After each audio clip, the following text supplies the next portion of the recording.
श्रुतगङ्गा हिमाचलं विश्वाम्भोजरविं देवं वन्दे श्रीज्ञातनन्दनं सर्वारिष्टप्रणाशाय सर्वभीष्टार्थदायिने सर्वलब्धिनिधानाय श्रीगुरु गौतम स्वामिने नमः। जं थीरमज्जवसाणं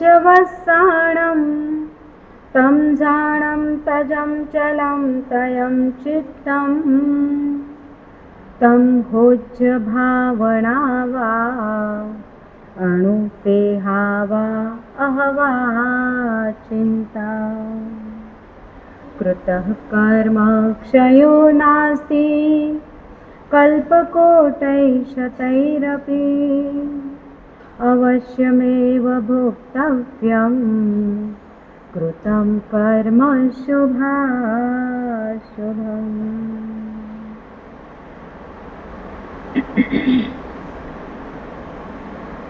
अनंत उपकारी अनंत करुणाना भंडार तारक तीर्थंकर परमात्मा चरम तीर्थपति श्रमण भगवान श्री महावीर परमात्माना शासनना परमार्थने पामेला जीनभद्र गणिक क्षमा श्रमणजी महाराजा साहेब जीवात्माने स्व तरफ आत्मलक्षी बनवा माटे एक प्रेरणा आपी रह्या छे। शारीरिक कोई पण प्रकारनो रोग होय तो एनु निवारण करवा माटे वैद्यो छे, डॉक्टरो छे, वगैरे वगैरे बधा काम आवे। शारीरिक तकलीफ ने दूर करवा माटे ए वैद्य के डॉक्टर कोई पण प्रकार ने जो रोग ने पकड़ी ले अने ए प्रमाणे अनुरूप दवा आपे तो शरीर स्वस्थ थई जाए, देह तंदुरस्त थई जाए। आत्मा ने रोग लागे तो कोण शू उपाय करवानो? आत्मा ने जो रोग लागे तो एना माटे दवा कई? हाँ, आसी पण सौथी पहेला खबर छे खरी के आत्मा ने कयो रोग लागेलो छे? आत्मा ने सेनो दुख छे? आत्मा ने कयो रोग लागेलो छे? आत्मा ने रोग लागेलो छे जी?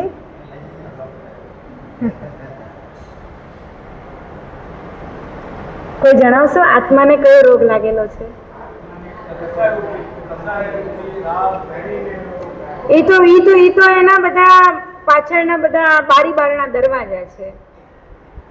कशायो राग द्वेष ए तो बधा एना बारी बारणा छे, पण आ बारी बारणा त्या गोठवाया कई रीते? मिथ्यात्व गोठवाયું कई रीते?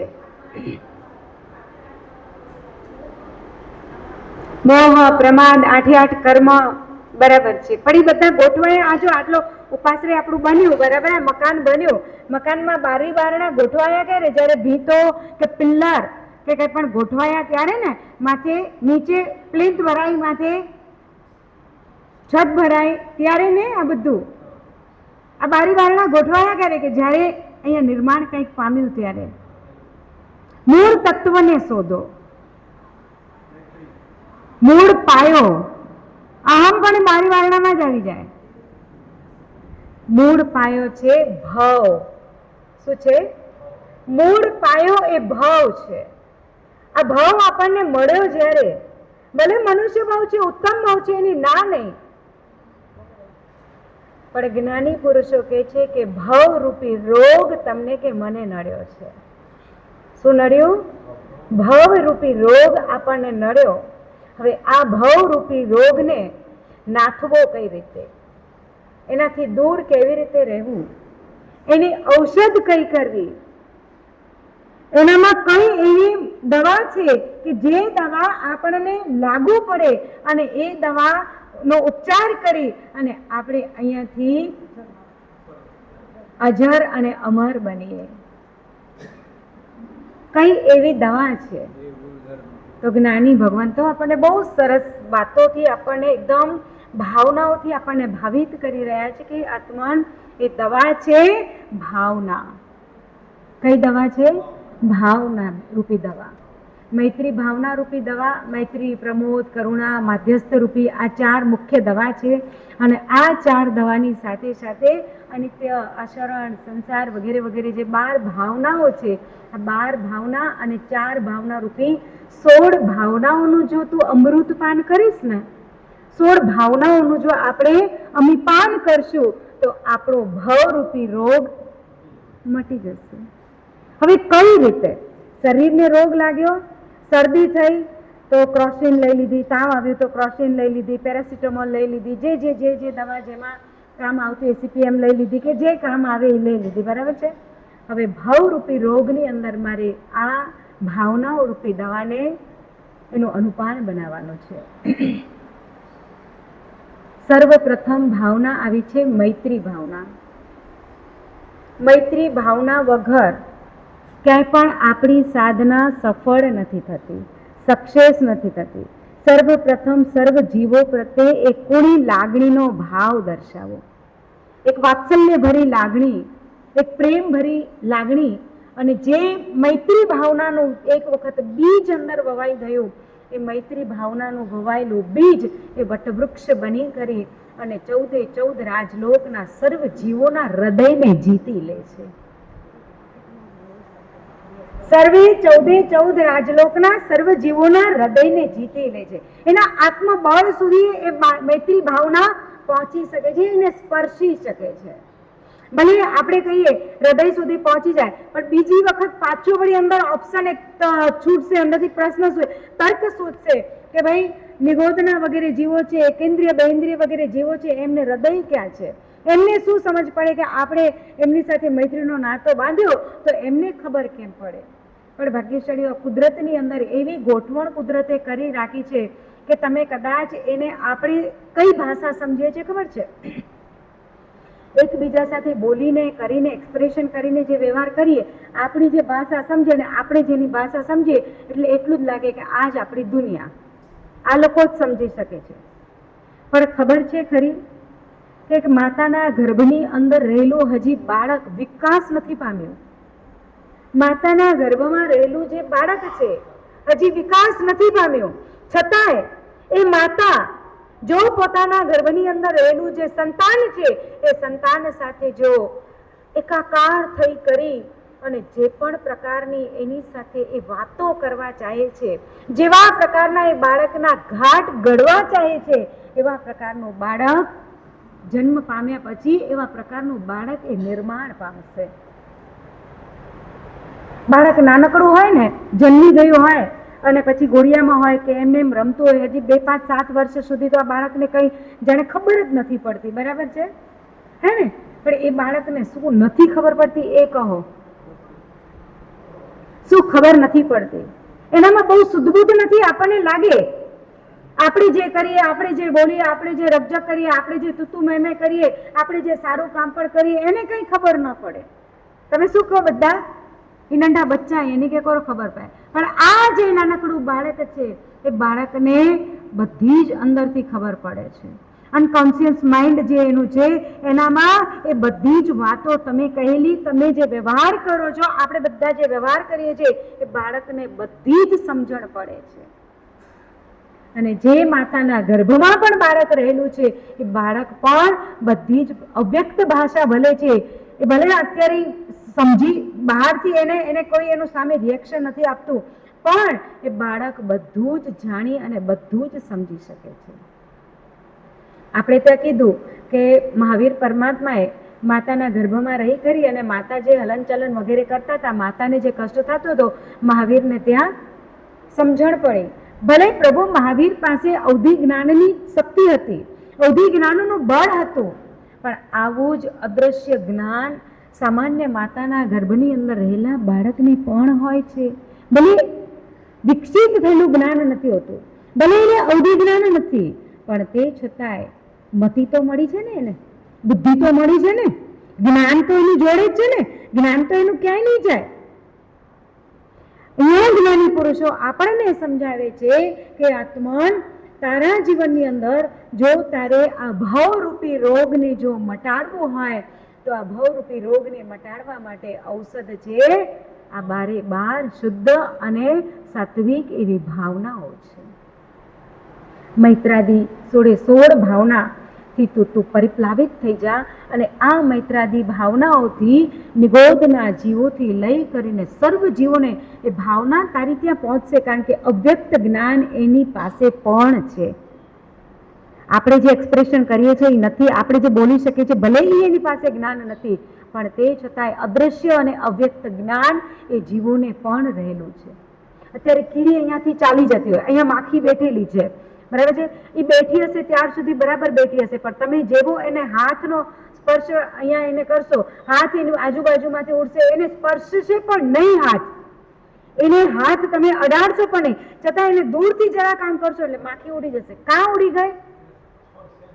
કારણ કે એને પણ જે સેન્સ બેઠેલી છે, એને જે સેન્સ એને મળી છે એ સેન્સ શું કરશે? તમે પેલી કીડીને લેવા જશો ને, કીડી ક્યાંક પડી હશે, તમારા અંગ ઉપર કીડી ફરતી હશે અને કીડીને લેવા જશો, એની રીતે કીડી ફરતી હશે, પણ જેવો એને હાથ લગાડશો એની સાથે એને જ્ઞાન થશે કે માને અહીંયા કોઈક સ્પર્શ કરે છે, કાં તો કોઈક મારે છે, કાં તો કોઈક નુકસાન કરે છે, કાં તો કોઈક મને કંઈક ને કંઈક કરી રહ્યું છે.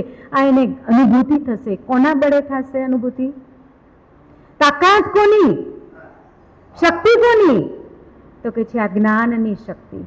આ જ્ઞાનની શક્તિ અંદર રહેલું છે એ જીવની પાસે એની શક્તિ પ્રમાણે, એના ક્ષયોપશમ પ્રમાણે એની પાસે જે જ્ઞાન રહેલું છે, શક્તિનું બળ રહેલું છે, આ શક્તિના બળે એ ત્યાં એને ખબર પડશે કે અહીંયાથી મને કોઈક હટાવી રહ્યું છે, મને કોઈ ઉઠાવવા માટે પ્રયાસ કરી રહ્યું છે, એટલે ભાગવા માંડશે, એ ઉડી જશે અહીંયાથી. એ જ્ઞાન, અદ્રશ્ય જ્ઞાન પણ, અવ્યક્ત જ્ઞાન પણ તેનું ત્યાં કામ કરી રહ્યું છે. તો આપણે કેવા? આપણે તો વ્યક્ત જ્ઞાન વાળા ને, હા, આપણે તો બધું એક્સપ્રેશન કરી શકીએ ને. મને માથું દુખે છે, મને પેટ દુખે છે, મને ભૂખ લાગી છે, મને સૂઈ જવું છે, મને ફરવા જવું છે, મને નવા કપડાં જોઈએ છે, મને ફલાણું બધું કરવું છે. તો આપણે કેમ એને વ્યક્ત કરી શકીએ છીએ? કારણ કે આપણી પાસે જે જ્ઞાન છે એ જ્ઞાન વિકસિત થયેલું છે, વિકાસ પામેલું જ્ઞાન છે. સમજાય છે ભાગ્યશાળીઓ? સમજાય છે? હવે જે આપણી પાસે જે વિકાસ પામેલું જે જ્ઞાન છે એ જ્ઞાનને આપણે ઉપયોગમાં ક્યાં લાવશું? એ જ્ઞાનનો આપણે ઉપયોગ કઈ રીતે કરશું? તો જ્ઞાની ભગવંતો કહી રહ્યા છે કે 14 રાજલોકના સર્વ જીવો સાથે તું એક મૈત્રીનો નાતો બાંધ.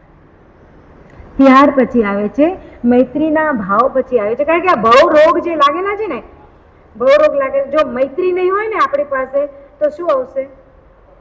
ક્યાંક ને ક્યાંક વેરઝેર આવશે, કઠોરતા આવશે, નઠોરતા આવશે, બરાબર છે, કોમળતા નહીં આવે, અંદર એકદમ વૃક્ષ થઈ જશું, ફળ દઈને તડફડ કરી નાખશું. આ બધું કોણ કરાવે છે? કશાય અંદર બેઠેલા છે એ કરાવે છે. અંદર બેઠેલું અજ્ઞાન કરાવે છે, અંદર બેઠેલી મૂઢતા કરાવે છે, અંદર રહેલું અનાદિ અનંત કાળનું જે મિથ્યાત્વ સંગ્રહી રાખ્યું છે, આ મિથ્યાત્વ આપણને એવું બધું કરાવે છે. હવે એ મિથ્યાત્વને જો નાથવું છે, અજ્ઞાનને જો નાથવું છે, અજ્ઞાનને જો દૂર કરવું છે, તો એના માટે આ મૈત્રાદી ભાવનાઓને કામે લગાડી દો. ડગલે અને પગલે સામો આત્મા કદાચ ભૂલ પણ કરે છે, સામો જીવ કદાચ જાણી બુજીને કદાચ અવળું પગલું ભરે છે, પણ તે છતાંય એના માટે જ્ઞાન એ સમ્યક જ્ઞાન, અને સમ્યક જ્ઞાનનું ઔષધ છે ક્ષમારૂપી ગુણને ત્યાં હાજરા હજુર રાખો. ક્ષમારૂપી ગુણને ત્યાં હાજરા હજુર રાખો. વેરને બદલે પ્રેમ, વેરને બદલે પ્રેમને ત્યાં હાજર રાખી દો. મારા પ્રભુ શું કહી રહ્યા છે? આ જો દ્રષ્ટાંત, આ જો દ્રશ્ય તમારી કે મારી સામે આવશે ને, તો આખરે તમારે કે મારે લક્ષ્ય જો બંધાયેલું હશે ને, તમારો કે મારો જો લક્ષ્ય બંધાયેલો છે કે મને આ 14 રાજયોગના છેડે જો પહોંચવું છે, મને આ 14 રાજના બંધનોમાંથી જો મુક્ત થવું છે, તો એના માટે સૌથી સહેલો ઉપાય કે મને આ સમજણનો ભાવ મળ્યો, મને આ સાત્વિક ભાવ મળ્યો, મને બધી જ રીતે બધું જ કરી શકું, આ મને શક્તિ આ ભાવમાં જ માત્ર મળી છે, બીજા કોઈ ભાવમાં મળશે કે નહીં મળે ખબર નથી. તો આ ભાવમાં મળેલી શક્તિને હું યોગ્ય કામે કાં ન લગાડી દઉં, યોગ્ય ઉપયોગમાં એને કાં ન લગાડી દઉં. મરુભૂતિ અને કમઠના ભાવની અંદર કમઠ થોડા ભૂલ્યા છે. ભલે સાધુપણું એને પ્રાપ્ત થયું, પણ સાધુપણું પ્રાપ્ત થઈ જવા પછી મરુભૂતિ જ્યારે એને ક્ષમા કરવા આવ્યા છે, ભાઈને જ્યારે ખમાવવા આવ્યા છે કે ભાઈ મને ક્ષમા કરી દો, મારી અહીંયા ભૂલ થઈ ગઈ છે, મેં જે તમને દેશ નિકાલ, મારી ઈચ્છા નથી કે તમે દેશ નિકાલ થઈ જાઓ, તમને દેશ નિકાલ કરવામાં આવે, પણ ભાઈ મહારાજાએ આદેશ કર્યો અને આદેશને હું પાછો વાળી ન શક્યો, પણ હવે ઘણો સમય વ્યતીત થઈ ગયો છે, તમે પાછા વળો, મારી ભૂલને તમે ક્ષમા કરો, ક્ષમા કરો, માફી માંગી લઉં છું, તમારી માફી માંગુ છું. ભાઈ ખમાવવા માટે માથું ઝુકાવે છે, આ મસ્તક ઝુકાવી કરી અને એને સરેન્ડર થાય છે કે બધું જ હું મારો તમને સુપ્રત કરી દઉં છું, તમે પાછા ચાલો. પણ અહીંયા જે એક વેરની ગાંઠ બંધાઈ ગઈ છે ને, એ હવે ગાંઠ ખોલવા માટે કમઠ સાધુપણામાં આવી ગયા છે, છતાંય એ કમઠ એ ગાંઠને ખોલવા માટે તૈયાર નથી, પણ ગાંઠને ઓર તીવ્ર એને વેગ આપી રહ્યા છે, ઓર તીવ્ર એને મજબૂત કરી રહ્યા છે. ત્યારે બહુ ડાયો થતો હતો, ત્યારે માલી ચુગલી કરવા ગયો, જ્યારે મને દેશ નિકાલ થયું, મારું હળહળતું અપમાન થયું બધાની વચ્ચે, ત્યારે ક્યાં ગયો હતો? ફરિયાદ કરવા માટે ગયો, ત્યારે તને વિચાર ના આવ્યો કે મારા ભાઈનું શું થશે, કે મારા ભાઈને શું થશે, આ વિચાર તને ના આવ્યો. ત્યારે આ બધું મનની અંદર વાગોડી રહ્યા છે, અને મનની અંદર વાગોડાયેલો દુર્ભાવ, મનની અંદર ઘૂંટાયેલો દુર્ભાવ શું કરાવે છે ભાગ્યશાળીઓ, કે વેરનો બદલો લેવા માટે સામા જીવને મજબૂર કરે છે, કટિબદ્ધ બનાવે છે. અહીંયા મરુભૂતિ નમ્યા છે, મરુભૂતિ અહીંયા નમ્યા છે. સેના માટે નમ્યા ભાગ્યશાળીઓ, નમ્યા તોય સેના માટે. એની પાછળ કારણ શું? મરુભૂતિ નમ્યા, ચલો તો મરુભૂતિ નમ્યા તો એના પાછળ કંઈક રહસ્ય કંઈક ખરું, એને કંઈ સ્વાર્થ હતો?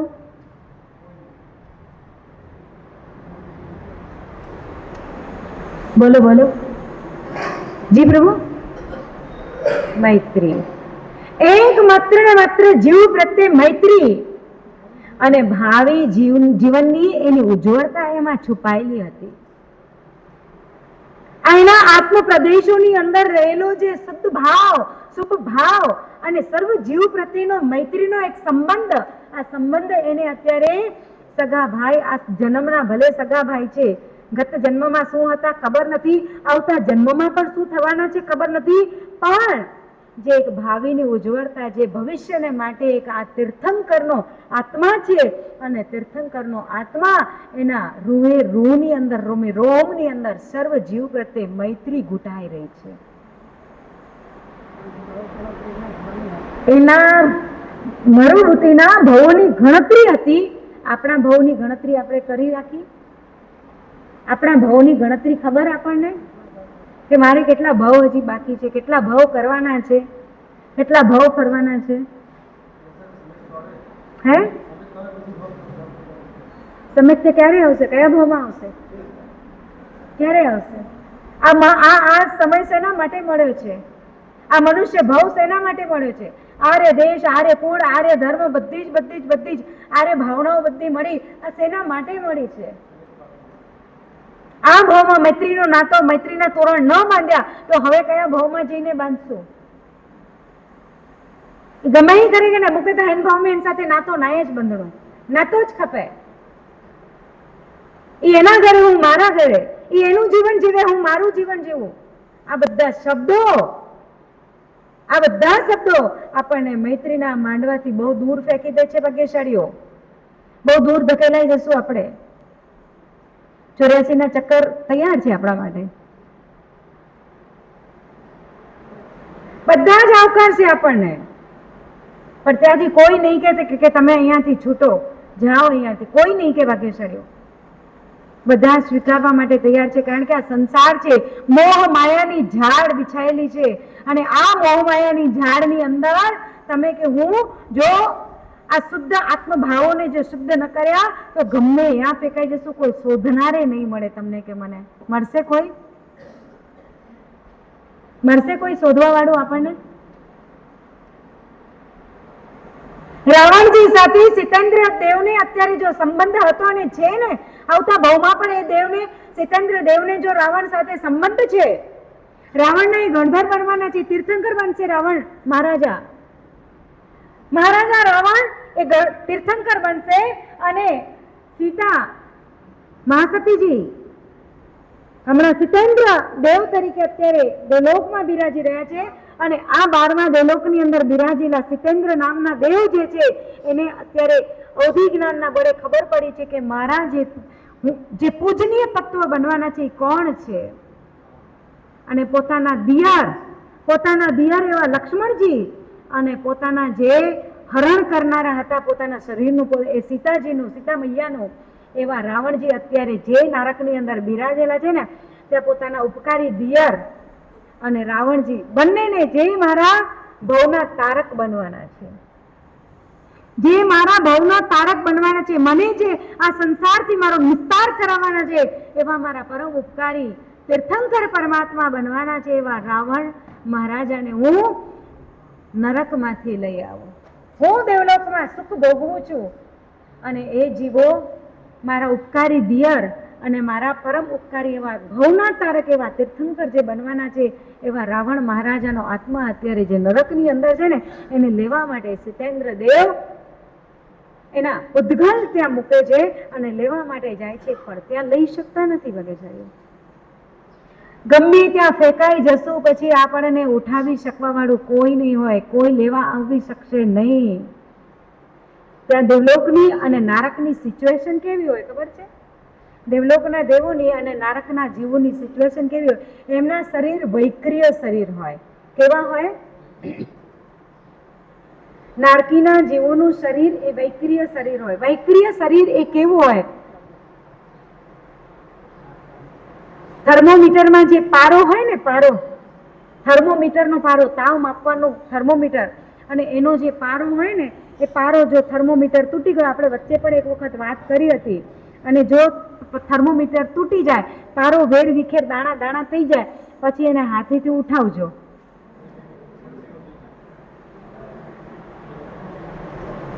મર્ક્યુરી જેવું, બરાબર ને?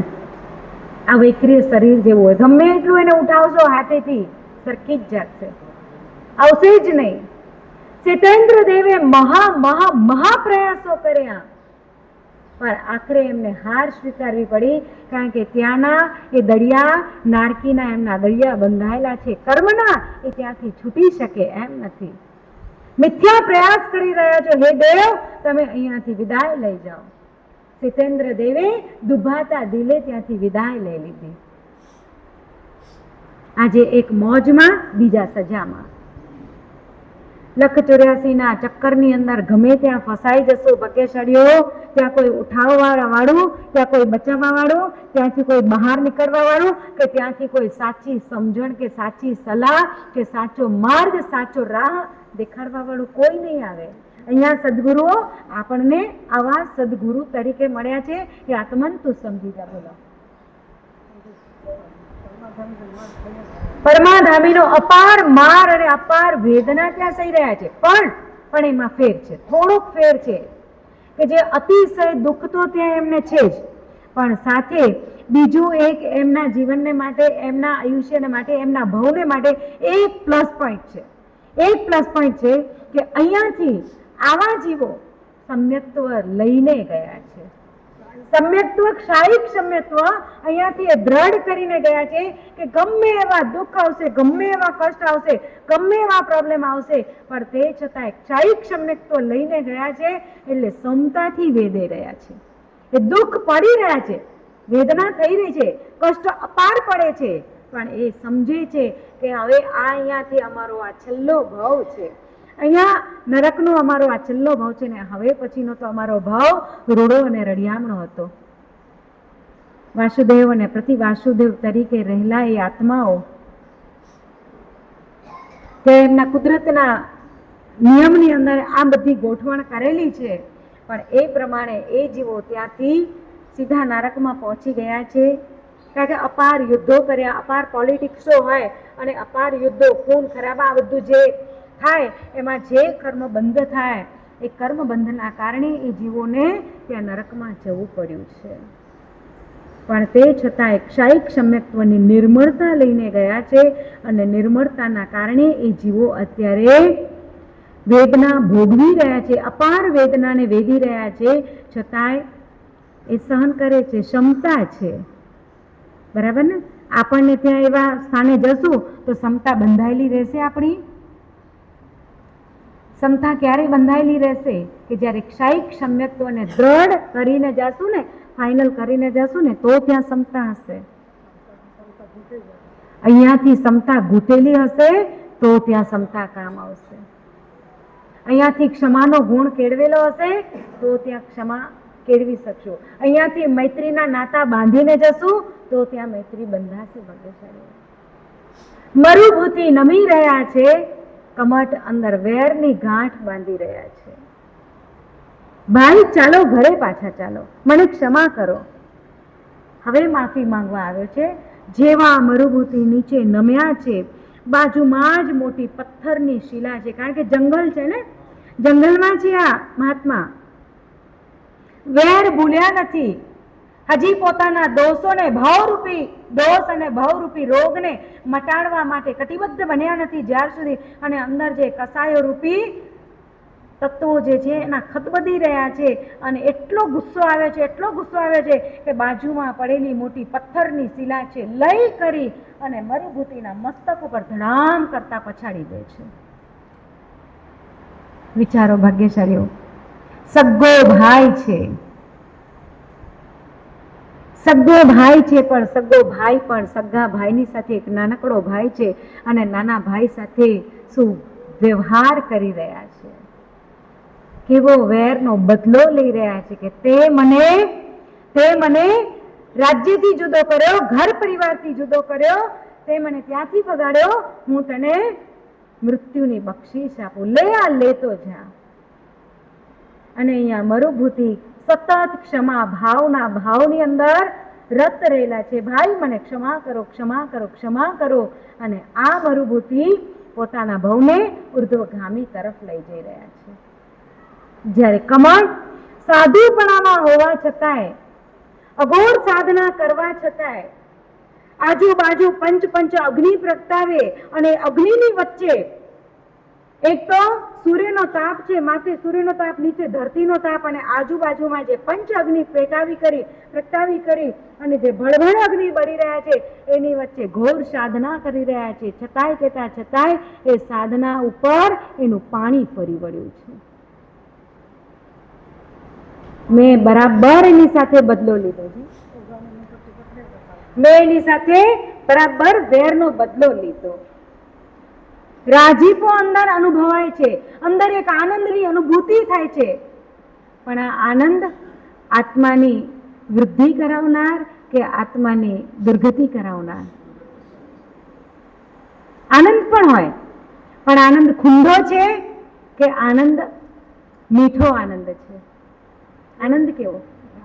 કોઈનું ઝૂંપડું બળતું હોય, કોઈ પડી ગયું હોય, કોઈને કઈ તકલીફ આવી હોય, કોઈને કઈ દુઃખ આવ્યું હોય, ત્રાસ પડ્યો હોય, ધંધામાં ક્યાં નુકસાની થઈ હોય, અને આપણને અંદર જો રાજીપાનો અનુભવ થાય ને ભાગ્યશાળીઓ, કોઈની બીમારી આવે, કોઈ ઝઘડે, તકલીફ આવે અને અંદરથી જો રાજીપાનો અનુભવ થાય ને, તો આ રાજીપો આપણને સદગતિ નહીં અપાવે. આ રાજીપો આપણને ક્યાંય ઊંચા પંથ ઉપર નહીં લઈ જાય. આપણા આત્માની નબળાઈ છે. આપણા પુણ્યની નબળાઈ હોય ને, જ્યારે આપણા ભાગ્યની, આપણા પુણ્યની જ્યારે નબળાઈ હોય ને, ત્યારે કોઈકના દુઃખ ઉપર આપણને હસવું આવે,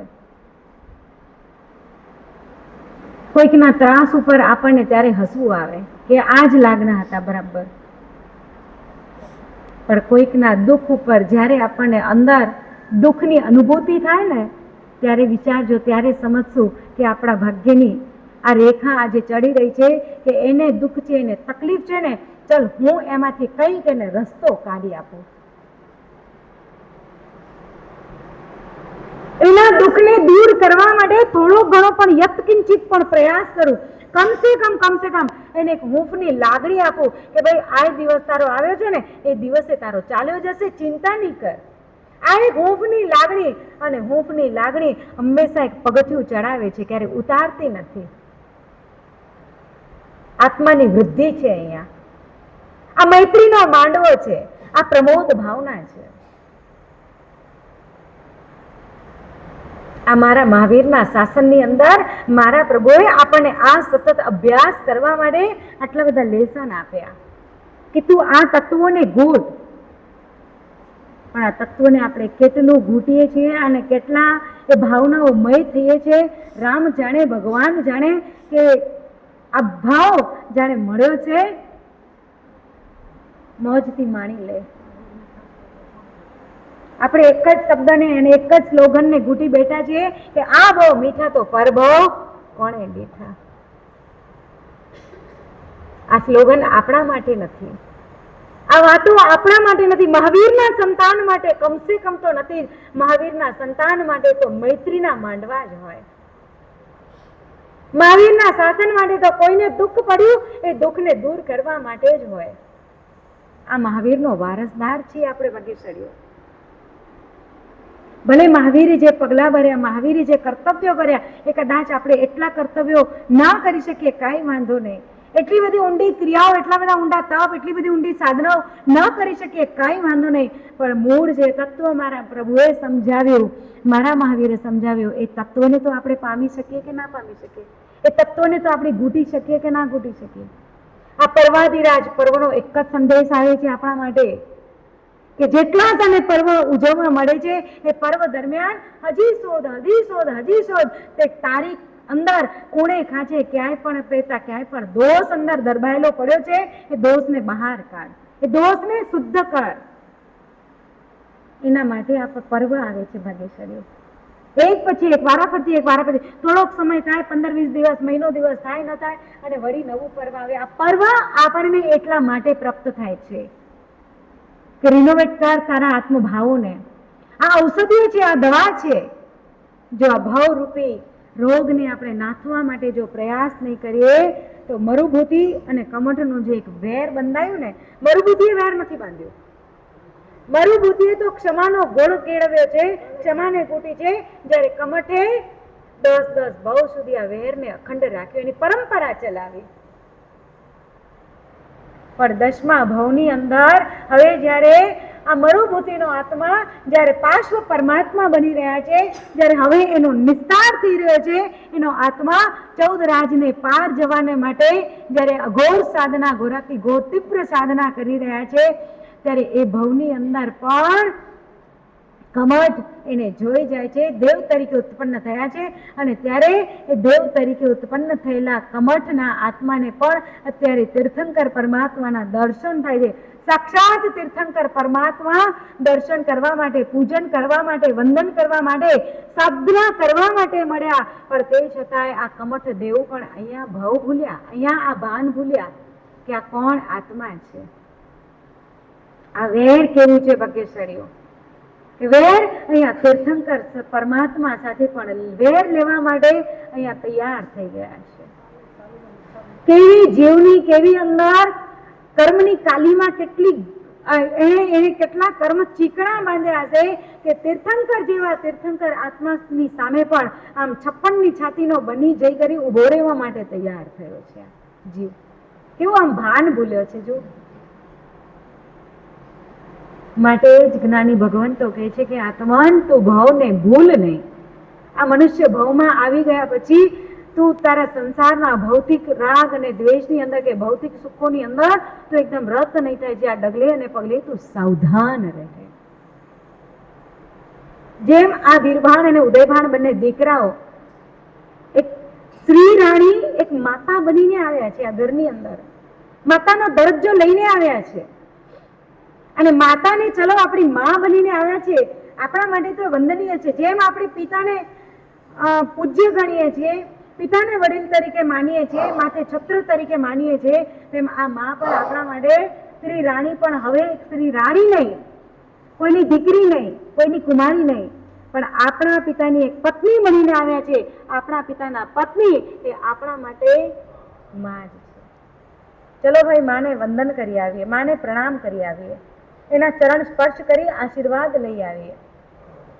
આશીર્વાદ લેવા આવેલા ઉત્સાહ અને ઉમંગ સહિત બંને દીકરાઓ, બંને ભાઈઓ, જો અહીંયા ભાઈના સંબંધ કેવા છે, ભાઈની લાગણી કેવી છે, ભાઈનો ભાઈ પ્રત્યેનો અખંડ પ્રેમ કેવો છે. નાનો ભાઈ વિચાર કરે છે કે ભાઈ આપણે માને મળી આવીએ, ચલો માના આશીર્વાદ લઈએ. મોટો ભાઈ કહે છે ચાલ ભાઈ. એક વખત કહે છે કે આ તો અંધકાર થવાને આરે છે, અટાણે ન જવાય. પિતાજી પણ માતા પાસે આવશે, અટાણે આપણે ન જવાય.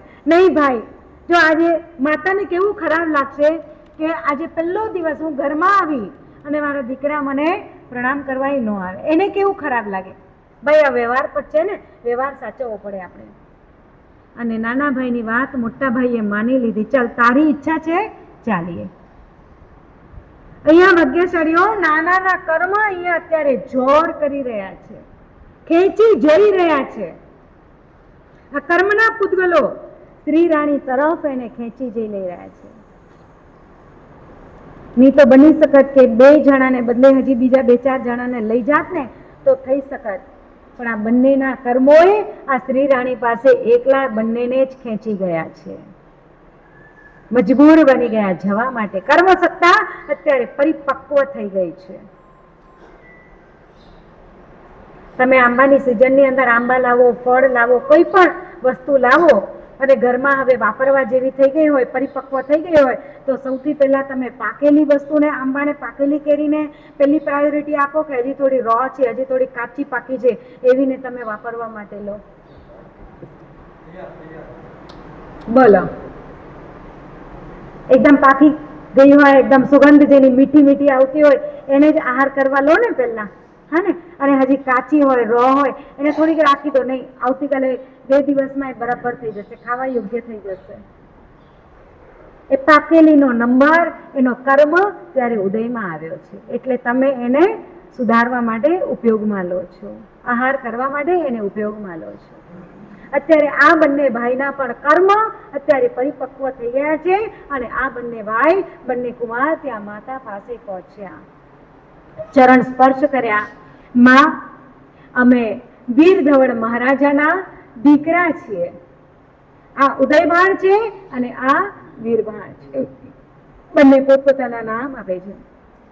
માં, આશીર્વાદ આપો. આજથી અમે બંને તમારા દીકરા છીએ. તમે અમારી માં છો, અમે તમારા સંતાન છીએ. હા માં, હા તો ભળી ગઈ શ્રી રાણીની. શ્રી રાણીએ એને હકાર તો આપ્યો, પણ જેવા બંને યુવાન દીકરાઓ ઊભા થયા છે, માં કોઈ પણ પ્રકારની આજ્ઞા હોય તમે અમને કરી શકો છો, કોઈ પણ પ્રકારનું કાર્ય હોય બેઝિઝક તમે અમને દર્શાવી શકો છો. અમે તમારી સેવામાં સદાય તત્પર રહેશું. જેમ અમે અમારા પિતા એવા વીર ધવળ મહારાજાની સેવામાં તત્પર હોઈએ છીએ. અમારી મા તો અમારાથી ઘણા વર્ષો પહેલા 10-11 વર્ષ પૂર્વે અમારી મા તો અમને છોડી ગઈ, ત્યારે તો અમને કોઈ સમજણ નહોતી, અમે અમારી માની સેવા કરી શકીએ એવા દિવસો અમને ખબર નહોતી. પણ મા, આજે તમે અમારા મા થઈને જ્યારે આવ્યા છો, ત્યારે અમારા યોગ્ય કોઈ પણ પ્રકારની સેવા હોય બેઝિઝક અમને જણાવશો. મા આ શબ્દો શ્રી રાણી સાંભળી તો લે છે, હા માં, હા તો ભેળવે છે, પણ શ્રી રાણીના વિચાર કંઈક પરિવર્તનને પામ્યા છે કે આવા યુવાન દીકરાઓ, છોકરાઓ એ મારા સંતાન તરીકે, હું તો હજી કેટલી નાની છું, એની ઉંમર ને મારી ઉંમર તો આમ સરખે સરખી, અને આવા સરખી ઉંમરના કઈ મારા દીકરા થોડી થાય? શ્રી રાણીના વિચાર પરિવર્તન પામ્યા. દેવકુમાર જેવા એકદમ સુશોભિત છે, ઉત્તમ પ્રકારના વસ્ત્ર અને અલંકારોથી સુસજ્જ થઈને આવેલા છે. લૌકિક રૂપ અને રંગે બંનેના ખીલેલા છે. યુવાનીના આરે છે, માંડ મૂછે દોરો ફૂટે છે. અને આવા છોકરાઓને જોઈ કરી અને શ્રી રાણીના રોમની અંદર વિકૃતિની વૃદ્ધિ થઈ ગઈ. વિકૃત ફાટી નીકળ્યો અને શ્રી રાણી શરમને નેવે મૂકી કરી અત્યારે આ બંને દીકરાઓ માતાના દરજ્જે આવ્યા છે, એક માતાના ભાવ લઈને આવ્યા છે. પણ આ માતા એ માતૃત્વને ત્યાં સ્ટેમ્પ આપવાને બદલે આ સ્ત્રી અત્યારે આ બંને યુવાન દીકરાઓ પાસે અસભ્ય એવી ભોગ સુખની માંગણી કરી લે છે. વિચાર કરજો માતાઓ કે જે બંને દીકરાઓને દીકરા તરીકે સ્વીકારવાની અત્યારે એની ફરજ હતી અને અત્યારે આ સ્ત્રી માતા તરીકે નથી પોતે પોતાને સ્વીકારી શકતી કે હું એની માતા બનું, આ એને સ્વીકાર નથી આવતો અને હું તો એને સાથે સંસાર માણું. આવા એને વિચાર જાગ્યા અને વિચારને બેશર્મપૂર્વક કોઈ પણ આગળ પાછળનો વિચાર કર્યા વગર આ બંને યુવાન પાસે ભોગ સુખની માંગણી કરે છે. અરે તમે તો હજી કેટલા યુવાન છો, તમે યુવાન છો, હું યુવાન છું, ક્યાં ફેર પડવાનો છે ને તમારા બાપને એમાંથી ક્યાં ફરક ખબર પડવાની છે. બંને દીકરાઓ જેવું સાંભળે છે અને વિચાર કરવા જાય કે અમે શું વિચાર કરીને આ સ્ત્રી પાસે આવ્યા હતા અને આ સ્ત્રી શું પ્રસ્તાવ મૂકી રહી છે. ધિક્કાર છે. અંદરો અંદર બંને જણા મનોમન વિચાર કરે છે અને એની પાસે કઈ ભાવના લઈને અમે આવ્યા કે જે એક માતા તરીકે અમે સ્વીકારવા માટે આવ્યા, એને આ માતા બનવા માટે તૈયાર નથી. અમારા પિતાને માટે એક વફાદાર સ્ત્રી એની પત્ની તરીકે રહેવા માટે તૈયાર નથી. જેણે અમારા પિતા સાથે એના લગ્ન કરાવ્યા આજે અને લગ્નના પ્રથમ જ દિવસે, લગ્નના પહેલા જ દિવસે અમારી સામે જો આવી અયોગ્ય અને અસભ્ય એવી માંગણી કરે, એને કોઈ એવો વિચાર નહીં આવતો હોય કે હું શું બોલું છું આ યુવાન દીકરાઓ પાસે? કઈ ભાવનાથી અમે આવ્યા અને કઈ ભાવના આ રજૂઆત કરી રહી છે? આ વાતની જો અમારા પિતાને, આપણા પિતાને જો ખબર પડે અને આ વાત આજે લગ્નનો પહેલો દિવસ અને આ વાત આપણા પિતાને કહેવી કઈ રીતે, સમજાવી કઈ રીતે, અને જિંદગી આજે તો લગ્નનો પહેલો દિવસ, જિંદગીભર આપણા પિતાજી એની સાથે સંબંધ કેમ નિભાવી શકશે? આપણી પાસે પણ અયોગ્ય માંગણી કરતા આ સ્ત્રી જ્યારે અંદરથી વિચાર નથી કરતી તો બીજા કોઈ હજી યુવાન પુરુષ એને જો કદાચ કોઈ દાસ, કોઈ નોકર ચાકર, કોઈ કામ કરવા વાળા જો એની પાસે આવા યુવાન કોઈ પુરુષ આવ્યા અને એની પાસે પણ આવી અયોગ્ય માંગણી કરતા, એ શું કરશે? ત્યારે બંને દીકરાઓ અંદરથી આખે આખા સળગી ગયા જાણે. અને ત્યારે ઉદયભાન કહી રહ્યા છે કે માં તમે શું બોલો છો? અમે તમારા દીકરા છીએ. આજથી તમારા લગ્ન અમારા પિતા જોડે થયા છે, વીર ધવન મહારાજા જોડે થયા છે, અને તમે ભોગ સુખની માંગણી અમારા સાથે કરો છો. માં અમે શું અરમાન લઈને આવ્યા હતા અને તમે કઈ વાતોની અમારી પાસે રજૂઆત કરો છો? તમને આ વિચાર નથી આવતો? તમે ભૂલ્યા છો? તમે બોલ્યા છો અમે રાજકુમાર છીએ, વીર ધવળ રાજા નથી. અમે એમના બંને સંતાન છીએ. અરે સંતાન છો તો શું થયો? તમે યુવાન છો, હું યુવાન છું. મને ખબર છે. શ્રી રાણી સામેથી કહે છે મને ખબર છે કે તમે એના દીકરા છો, પણ સામે તમે યુવાન છો એ મને અત્યારે દેખાય છે. હું યુવાન છું. આપણી ઉંમર સરખે સરખી લાગે છે. જો તમે કદાચ ડરતા હો ને, એ કહે છે, શ્રી રાણી કહે છે કે તમે જો ડરતા હો ને તો તમારા બાપનો રસ્તો કેમ કાઢવો? આ સ્ત્રી છું, આ સ્ત્રી ચરિત્ર બધું જ જાણે. તમારા બાપનો કઈ રીતે રસ્તો કરવો, એના મૂળ કઈ રીતે ઉખેડવા, એ હું બધું જ કામ પતાવી દઈશ. ખાલી તમે મને વશ થઈ જાઓ, તમે મને સરેન્ડર થઈ જાઓ. વિચાર કરજો ભાગ્યશાળીઓ, અહીંયા આ જે બંને દીકરાઓએ બચપણથી લઈ કરીને આજ દી સુધી સમજણમાં આવ્યા ત્યારથી લઈ કરીને જે પિતાનો પ્રેમ જોયો છે, માની ગેરહાજરી પછી જે પિતાનો પ્રેમ અને માતાની મમતા પણ આ જ પિતામાં જોઈ છે, આ જ પિતાએ જે માતાની મમતા પણ આપી અને પિતાનો પ્રેમ પણ આપ્યો, આજે આ બંને દીકરાઓ પર શું વીતે? આજે આ બંને દીકરાઓને હૃદયની અંદર કેવા અંદરથી હળહળતા તીર લાગી જાય અને હળહળતું ઝેર અંદર જાણે પીવા મળ્યું હોય ને એવી અનુભૂતિ થાય કે ન થાય? થાય? જે બંને દીકરાઓને પિતાએ ક્યારે કહેતા ક્યારે પણ એક ઠપકો સુદ્ધા નથી આપ્યો, સતત આમ સંસ્કારથી વાસિત કર્યા છે, લાગણી, પ્રેમ, વાત્સલ્યતા આમ જાણે કળશે કળશો ઢોળ્યા છે જેના ઉપર. અને પિતાજીના માટે પણ વિનયવંતા આ બંને દીકરાઓ, પિતાજીનું પણ ક્યાં ઔચિત્ય ચૂક્યા નથી. વિનય, સેવા, વૈયાવચમાં ક્યાંય કે આપણે કાંઈ પણ પિતાજીની આજ્ઞા થઈ છે અને આ બંને દીકરાઓ સહજમાં એમણે ઝીલી છે. આ પિતા અને પુત્રનો જે અખંડ પ્રેમ છે, આજે જ્યારે અખંડ પ્રેમની વચ્ચે જ્યારે પિતાનો રસ્તો તો હું કાઢી આપીશ, તમારા બાપનો રસ્તો એનું કેમ પૂરું કરવું એ રસ્તો મને ખબર છે. તો ભાગ્યશાળીઓ, આ બંને દીકરાઓ ઉપર ત્યારે વીતે શું? સહજ સ્વીકારી લે ને, સ્વીકાર આવી જાય.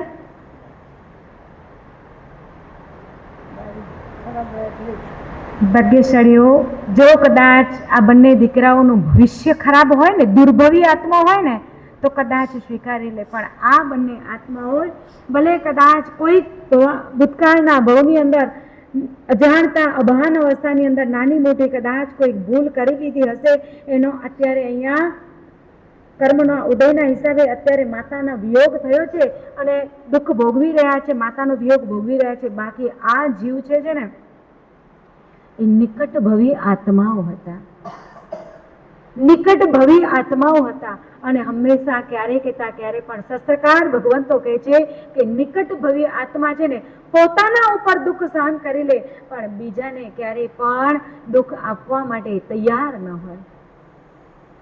પોતાને ત્રાસ થાય ને એ સહન કરી લે, પણ બીજા જીવને ત્રાસમાંથી બચાવી લેવા માટે આમ ફટ દઈને તૈયાર થઈ જાય. પોતે ખાડામાં પડી જાય પણ બીજાને તો ખાડામાંથી જ કાઢે. આ નિકટ ભવી આત્માઓના આ સદગુણ હોય એમનામાં. અત્યારે આ બંને દીકરા જાણે કાનની અંદર મહાવીરને જેમ ધગધગતું શીશું, મહાવીરના આત્માએ જેમ પેલા સૈયા પાલકના કાનની અંદર ધગધગતું શીશું રેડ્યું હતું અને જે વેદના પેલા કદાચ સૈયા પાલકને થઈ હશે એના કરતા અનેક ઘણી વેદના અત્યારે અખંડ શીલ વ્રતધારી આ બંને યુવાન દીકરાઓને થઈ રહી છે. અને યુવાન દીકરાઓ કહી રહ્યા છે કે માતા, તમે કઈ વાતોની રજૂઆત કરો છો?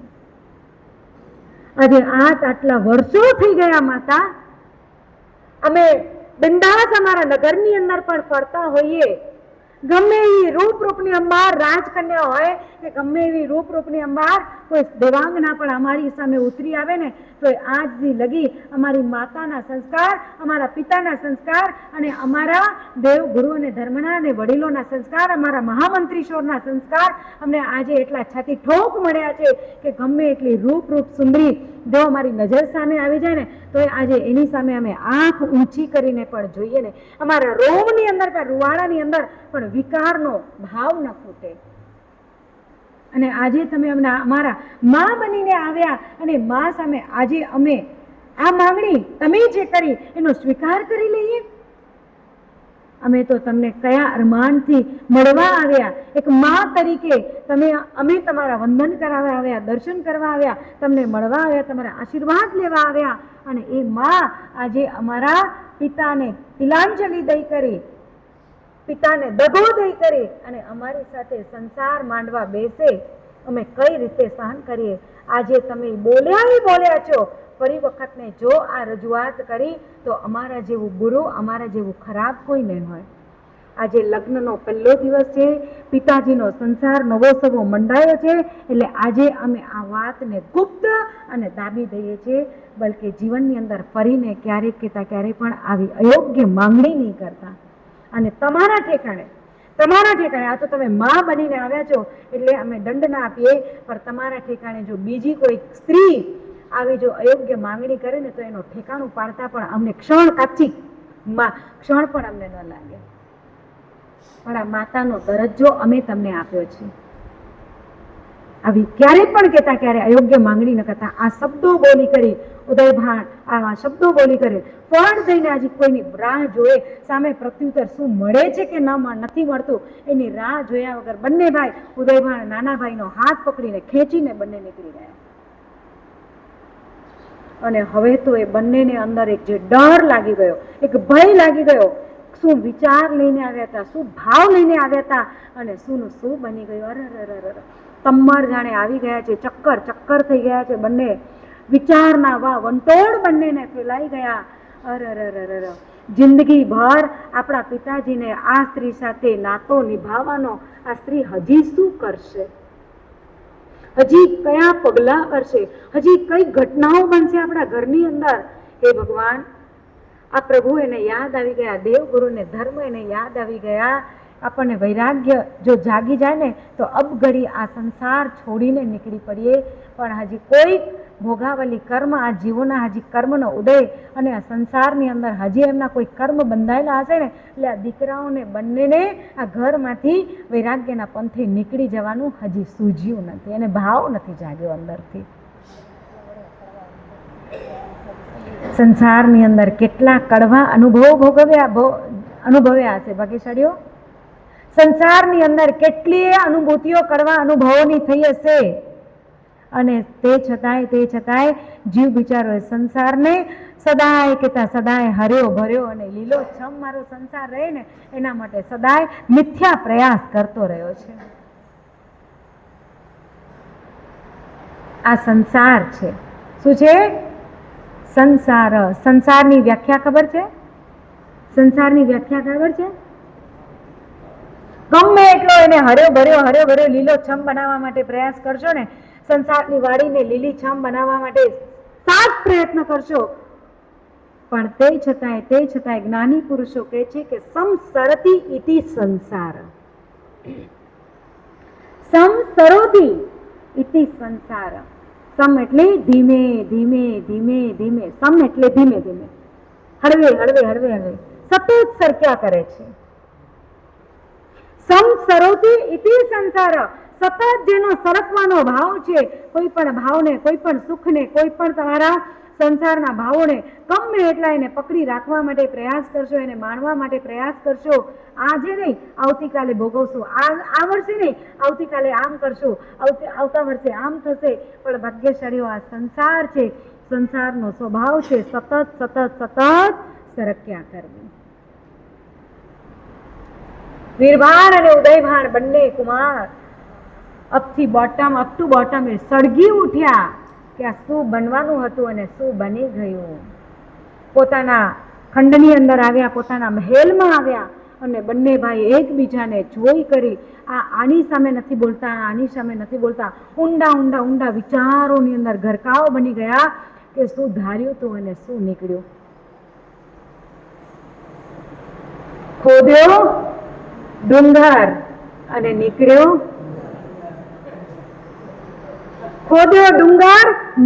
ઉંદર. માં તરીકે ન રહી. કેવા અરમાન સેવ્યા હતા. પિતાજી આપણને કીધું હતું કે મારા બીજા લગ્ન થઈ રહ્યા છે અને હવે આપણા પિતા ઉપર શું વીતશે, આપણા પિતાજીને કઈ રીતે જણાવવું, જણાવી શકાય કે ન જણાવી શકાય. પણ આ તો સ્ત્રી ચરિત્ર છે. જો ઊંડા ખેલ ખેલશે તો વળી શું થશે. એના કરતા આ બંને દીકરાઓ છે ને નિકટ ભવી આત્મા છે ને એટલે વાતને દાબી રહ્યા છે. વાતને શું કરે છે?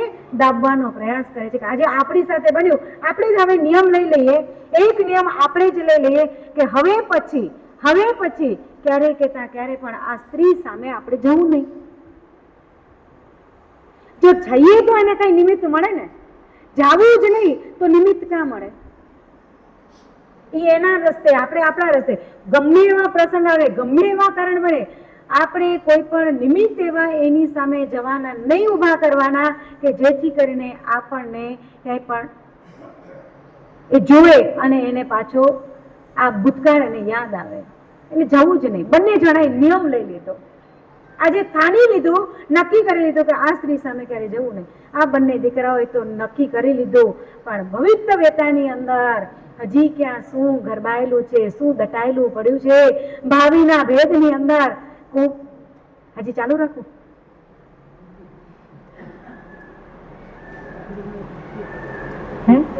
હા, ચાલુ રાખું છું, તમે ચિંતા નહીં કરો, ચાલુ રાખું છું. શ્રી રાણી આ બંને દીકરાએ તો નક્કી કરી લીધું કે હવે અમારે આ સ્ત્રીની સામે, હવે આ માતા તરીકે નથી લાગતું.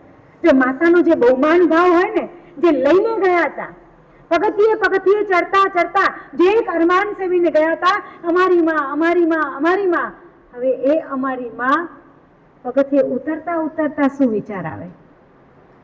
હવે માતાનો લેબલ અખંડ રહે. માતાનું જે સ્ટેમ્પ લગાડીને ગયેલા, એ માતાનું સ્ટેમ્પ તો ત્યાં ને ત્યાં જ ઉખડી ગયું. આ માં તરીકે નથી, આ એક માં, એક નરી ન કહી શકાય ભાગ્યશાળીઓ, પણ એક જેને કહીએ ને, એને એક શાસ્ત્રની અંદર એક દરજ્જો આપવામાં આવે છે. હું આવતીકાલે તમને કહીશ. હું વિચારીશ પેલા 100 વખત કે કહેવાય કે ન કહેવાય, પછી કહીશ ભાગ્યશાળીઓ, કે એક સ્ત્રીની જે જવાબદારી છે, એક સ્ત્રીપણાની જે જવાબદારી છે અને એક માતૃત્વપણાની જે જવાબદારી છે, એ માતૃત્વપણાની જવાબદારી આ એક સ્ત્રી ચૂકી ગયા છે. આ એક સ્ત્રી રાણી, એનું નામ શ્રી કુમારી હતું અને શ્રી કુમારીમાંથી એનું નામ શ્રી રાણી પડ્યું. અને આ શ્રી રાણી, શ્રી એટલે લક્ષ્મી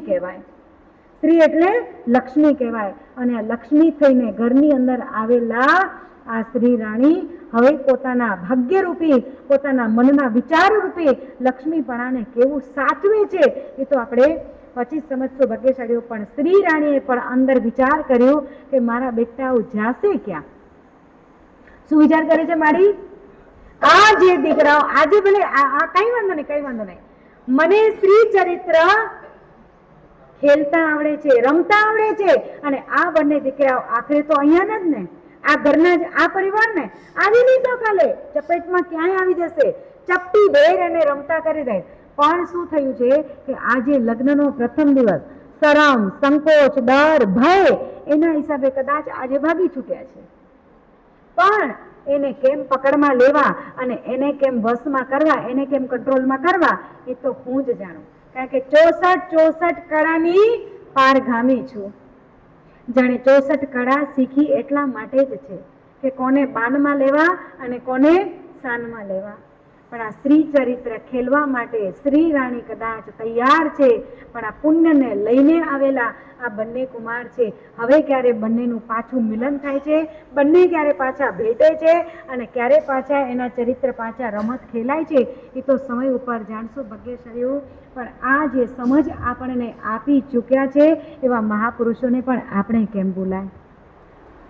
જે આચાર્ય પદની પરંપરાને જેમણે અખંડ અવિરતપણે ટકાવી રાખી છે, ભલે ગચ્છ અને સંપ્રદાયની અંદર જે પ્રમાણે નિયમબદ્ધતા પ્રમાણે શાસન ચલાવવું પડે, એ પરંપરાની અંદર આપણી પણ એક અચલ ગચ્છની પરંપરાની અંદર ભાગ્યશાળીઓ આપણને એક ધુરંધર, એક મહાપુરુષ, જીન શાસનની શોભાને વધારનારા અને જીન શાસનની અંદર પણ એવા એક સિરમોર આચાર્ય ભગવંત, જ્ઞાની ભગવંત અને તપના તેજસ્વી એવા આચાર્ય ભગવંતની આજે જ્યારે પુણ્યતિથિ છે, 6ઠી પુણ્યતિથિ, 6 વર્ષના વાણા જ્યારે વાઈ ચૂક્યા છે, ત્યારે ગુરુદેવને આપણે કેમ ભૂલી શકીએ? ગુરુદેવ આપણાથી કેમ, આપણા હૃદય મંદિરથી, ભલે દેહથી કદાચ દૂર થઈ ગયા છે, પણ આપણા આત્મભાવોથી અને એમના જે સદગુણ હતા એમના જીવનની અંદર, એ ગુણો આપણે કેમ ભૂલી શકીએ?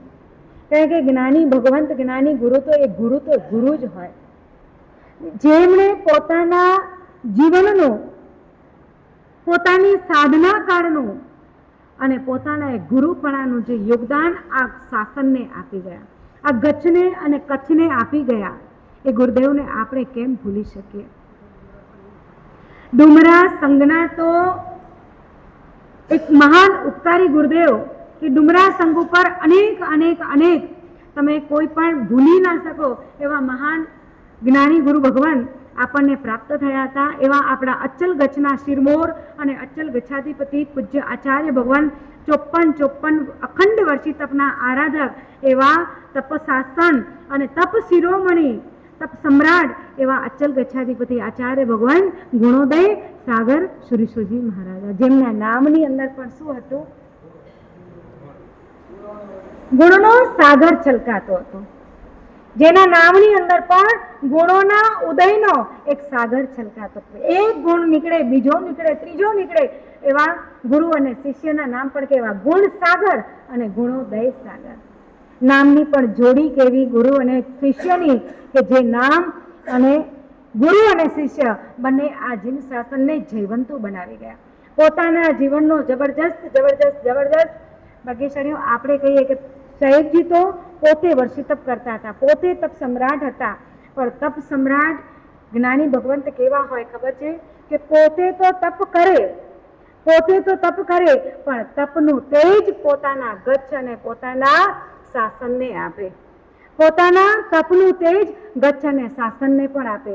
એવા તપના તેજસ્વી ગુરુદેવ બેઠા હોય તો જાણે સાક્ષાત એમ લાગે કે ગુરુ ગૌતમ બેઠા છે. ઘણી વખત એવી અનુભૂતિ થાય, પોતાના પંડની અંદર જ્યારે બેઠા હોય, પોતાના નિજના સ્વરૂપની અંદર જ્યારે નિજની રમણતામાં બેઠા હોય, ભલે કદાચ ટેબલ ઉપર કાગળ અને કલમ લઈ કરી અને પોતાનું કાર્ય કરતા હોય કે એક માળા લઈ કરી અને જ્યારે પરમાત્માનું નામસ્મરણ કરતા હોય, કે જ્યારે એક યોગની સાધનાઓ કરતા હોય અને જ્યારે પીઠિકાની જ્યારે સાધના કરતા હોય, જ્યારે યંત્ર આચાર્ય પદનું જ્યારે યંત્ર લઈને જ્યારે વાસ નિક્ષેપ કરી અને જ્યારે એ તપનું બળ જ્યારે વધારતા હોય, સાધનાનું બળ પટકની જ્યારે પૂજના કરતા હોય અને જ્યારે સાધના કરતા હોય, ત્યારે ભાગ્યશાળીઓ ત્યારે જો એમને આપણે જોયા હોય ને જો એમના દર્શન કર્યા હોય ને તો એમ લાગે સાક્ષાત અનુભૂતિ થાય કે આમ સાહેબજીને તો છે ને પૂર્વ પુણ્ય થકી એમને એક રૂપ અને રંગ પણ એવા મળેલા.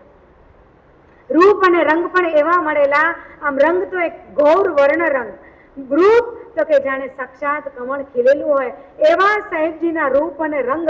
અને આવા સાહેબજી જ્યારે સાધનામાં બેઠા હોય, જ્યારે પદ્માસન લગાવી કરીને સાધના કરતા હોય, જ્યારે પટ ઉપર જ્યારે વાસ નિક્ષેપ કરતા હોય અને અભિમંત્રિત જ્યારે વાસક્ષેપ કરતા હોય, ત્યારે જ્યારે વંદન કરવા જઈએ ને, દ્વાદશ વંદન જ્યારે કરવા જઈએ અને ત્યાં જ્યારે 5, 7, 10 મિનિટ જ્યારે વંદન કરવાની મળે ને, ત્યારે અવો ભાગ્ય અમારા જાગે કે સાહેબજીની પાસે આટલો સમય દર્શન કરવા મળે છે આપણને.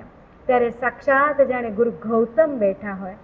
આપણે ભલે ગુરુ ગૌતમને તો ભલે દર્શન ન કર્યા હોય, ગુરુ ગૌતમને સાક્ષાત ભલે ન નિહાળ્યા હોય, પણ જ્યારે સાહેબજી આવી સાધનામાં બેઠા હોય ને ત્યારે લાગે કે સાક્ષાત આ ગૌતમ બિરાજ્યા છે. આવી અનુભૂતિ થાય ભાગ્યશાળીઓ. અને અમારા તો ભાગ્ય હજી ઓર વધારે ખીલેલા હતા. સાહેબજીને જ્યારે હાલતા જોઈએ ને, વિહાર કરતા જોઈએ ને, ત્યારે વિહાર કરતા પણ સાહેબજી જે ચાલ ચાલે ને, એ ચાલમાં કેટલીક ચાલો બહુ મહત્વની ચાલો હોય. એમાં હંસની ગતિ હોય ને એ બહુ મહત્વની હોય, એમાં સિંહની ગતિ હોય ને એ બહુ મહત્વની હોય, એમાં ગજની ગતિ હોય ને એટલે હાથી જેમ ચાલ ચાલે ને, મલકથી ચાલ ચાલે. આ ચાલો હોય ને અમુક પ્રકારની ચાલ, ભલે એ તિર્યંચોમાં તિર્યંચ ચાલે, પણ એ તિર્યંચોની ચાલ પણ જે છે ને એ ચાલ પણ ઉત્તમ પ્રકારની ચાલ કહેવાય છે. આપણા ગુરુદેવ જ્યારે ચાલ ચાલતા હોય ને ત્યારે આમ જાણે એક આમ શૌર્યવંતો જાણે પુરુષ ચાલતો હોય ને, જાણે સિંહ પોતાની ચાલ ચાલતા હોય ને એવી અનુભૂતિ થાય. ક્યારેક એવી અનુભૂતિ થાય કે સાહેબજી ગજગામીની ગતિથી ચાલી રહ્યા છે. ક્યાંય કહેતા ક્યાંય પણ આડી અવડી કોઈ લચક ના આવે, એકદમ આમ સ્ટ્રેટ ફોરવર્ડ ચાલે, જાણે આમ મિલિટરીના વ્યક્તિ કોઈ ચાલતા હોય અને એકદમ એવી સુંદર ચાલતી સાહેબજી ચાલતા હોય. પાછલે પગે જ્યારે આપણે જોતા હોઈએ ને એ આગળ ચાલતા હોય, આપણે જ્યારે પાછળ હોઈએ અને જે એમની ચાલના જ્યારે સૌભાગ્યના જ્યારે દર્શન કરીએ ત્યારે એમ થાય કે આવી ચાલ આપણને પણ પ્રાપ્ત થાય. આ પુણ્યશાળી આત્મા છે મારે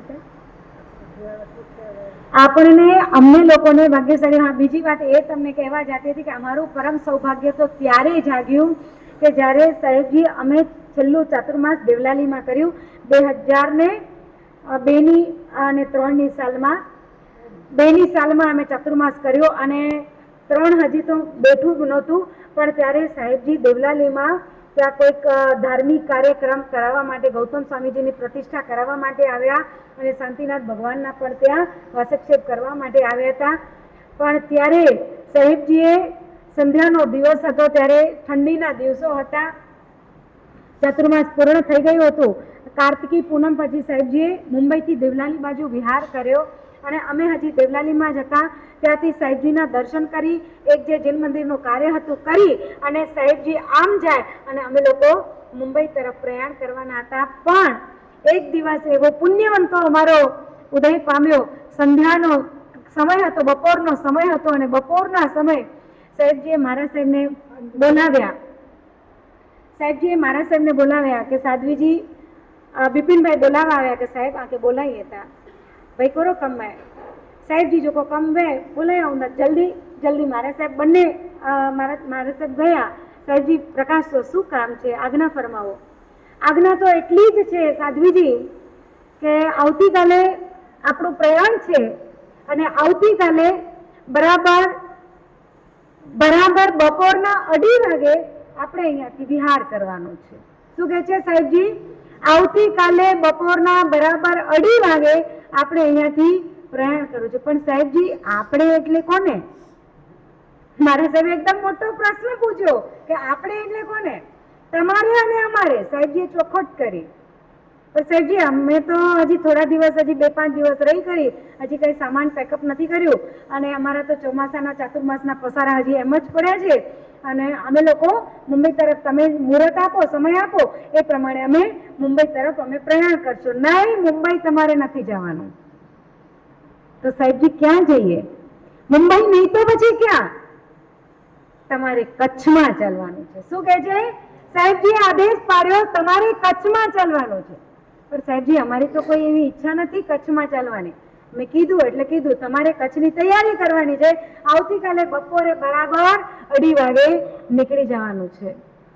અમારે પણ 2:30 વાગે નીકળવાનું છે ને તમારે થોડીક વાર 10-15 મિનિટ તમારે પહેલા નીકળવાનું છે. વિચારમાં એકદમ સુનમૂન થઈ ગયા. અમે ત્રણેય હતા, હું પણ પાછળથી ગઈ. અમને તો આમ બહુ મજા, મને તો બહુ મજા આવી ગઈ કચ્છમાં જવાનું. એટલે મારા સાહેબને થોડોક આમ અંદરથી ડર લાગ્યો કે મારા સાહેબે કીધું કે સાહેબજી તમને તો બધી વાતો ખબર જ છે કે અમને કચ્છમાં નથી જવું. થોડાક કારણો પર હોતા એ સમયની અંદર.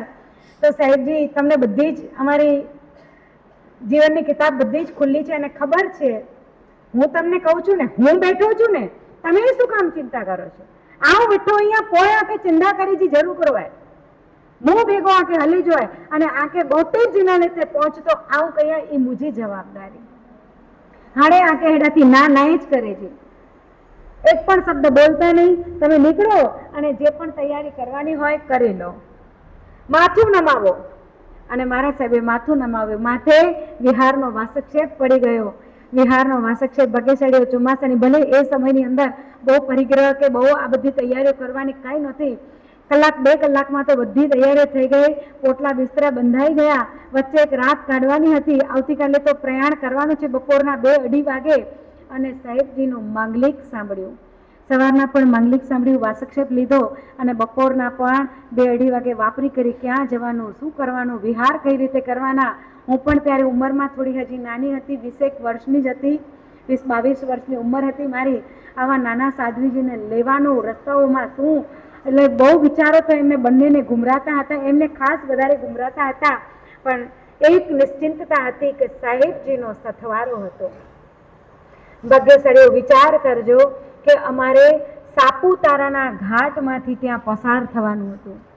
ખૂંખાર જંગલી જનાવરો રાતના બહાર નીકળે, સિંહ વાઘ ચિત્તા પણ બહાર નીકળે અને ગમે ત્યારે ગમે નુકસાન પણ થઈ જાય અને ગમે ત્યાં ગમે પ્રોબ્લેમ પણ આવી શકે. પણ ભાગ્યશાળીઓ જે દિવસે સાહેબજીનો માંગલિક સાંભળી કરી દેવલાલીથી પહેલો વિહાર અમારો નાસિક તરફનો હતો. પહેલો વિહાર અમારે નાસિક તરફનો હતો. દિગંબર ધર્મશાળામાં અમારું રોકાવાનું થયું. પહેલા જ દિવસે અમે વિહારનો રસ્તો ભૂલ્યા. પહેલા જ દિવસે 2:30 વાગે નીકળેલા અમે લોકો 4 વાગે અમારે જે મુકામે પહોંચવાનું હતું એ મુકામે અમે લોકો સાંજના 7:30 પહોંચ્યા. પહેલો જ વિહાર જે નગરની અંદર જે ગામમાં અમારે જવાનું હતું, દિગંબર સંપ્રદાયનું એક ધામ હતું, ત્યાં એમનું શું કહેવાય દાદાની દેરી હતી, ત્યાં અમારે પહોંચવાનું હતું. પણ એના બદલે અમે ગજબતના ડુંગરે ચડી ગયા. પહેલો વિહાર અને એમ લાગ્યું કે જાણે આ તો આપણું મંગલ થયું. પહેલા વિહારમાં આપણે રસ્તો ભૂલ્યા. હવે શું સાહેબજીને કહીએ કે અમે આજે પહેલો વિહાર ભૂલ્યા એટલે અમારા માટે આ મંગલિક નથી. પણ સાહેબજી ત્યાં અમારાથી પહેલા 4 વાગે 3:45 વાગે પહોંચી ગયા અને એમને પણ આમ રફ થઈ ગઈ કે સાધ્વીજી મારાથી પહેલા પહોંચવાના હતા, હજી કાના પહોંચ્યા. અને ત્યાં સાહેબજીએ અમારા નામનો જાપ ચાલુ કરી દીધો. અમને રસ્તો ન મળે, કેમ કરીને રસ્તો જ ન મળે. કોઈક અમારા જે સાથી હતા એ થોડાક બિચારા મગજના થોડાક નબળા હતા અને અમને એક જગ્યાએ લઈ જવાને બદલે બીજે જગ્યાએ લઈ ગયા. ભોમિયા લીધેલો પણ ભોમિયા પોતે ભૂલા પડ્યા. અમે તો ચિઠ્ઠીના ચાકર હતા, જે રસ્તે લઈ જાય ચાલવાનું. અમારે સાહેબજી અમને કીધું કે આ રસ્તો બતાડશે અને લઈ જશે. એના પાછળ પાછળ પાછળ કેટલો લગભગ 1.5-2 કલાકનો રસ્તો તો અમે ડુંગર ઉપર ચડ્યા છું, પણ રસ્તો ના મળે.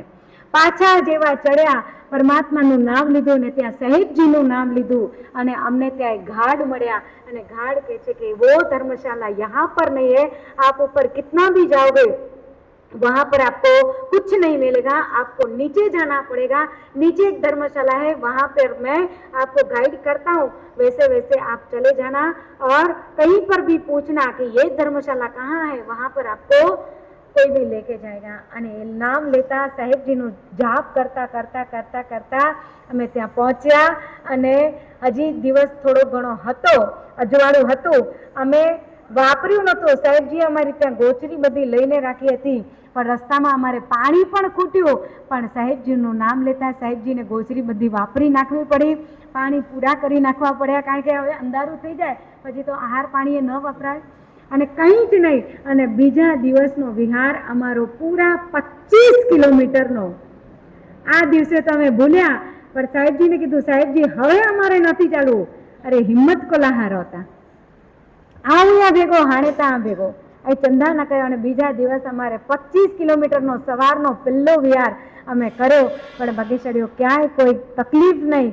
અને સાંજના અમારા 10-12 તો રોજના હોય, સવારના 20-25-30, સાંજના 10-12 પગ મેળાય કરાય, તકલીફ થાય. આ ઘાટ સતત ઉતરવાનો, અંધારા હોય, ખાડા ટેકરા બધું જ થાય. પણ બગીચડીઓ સાંજે બપોરે ત્યાં જઈ કરીને પાટાપિંડી કરીએ.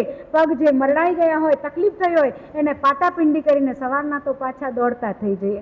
આ સાહેબજીનો પ્રભાવ હતો બગીચડીઓ. અને એમ કરતા કરતા અમે ઠેકાણે પહોંચ્યા. અને આજે જે અમે તમે આનંદથી જોઈ રહ્યા છો, આજે 2003ની સાલમાં અહીંયા પહેલું ચાતુર્માસ કર્યું અને ત્યારથી લઈ કરી અને આજ દિવસ સુધી આ સાહેબજીના આશીર્વાદથી આજે અમને આનંદ આનંદ અને આનંદ. ઘણી બધી વાતો છે, ઘણા બધા અંદરથી ભાવો છે, પણ સમય પૂરો થઈ ગયો છે. બસ આજે એવા પરમ ઉપકારી ગુરુદેવની જ્યારે પુણ્યતિથિ છે, આપણા ભાગ્ય યોગે આપણને પ્રાપ્ત થયેલા હતા.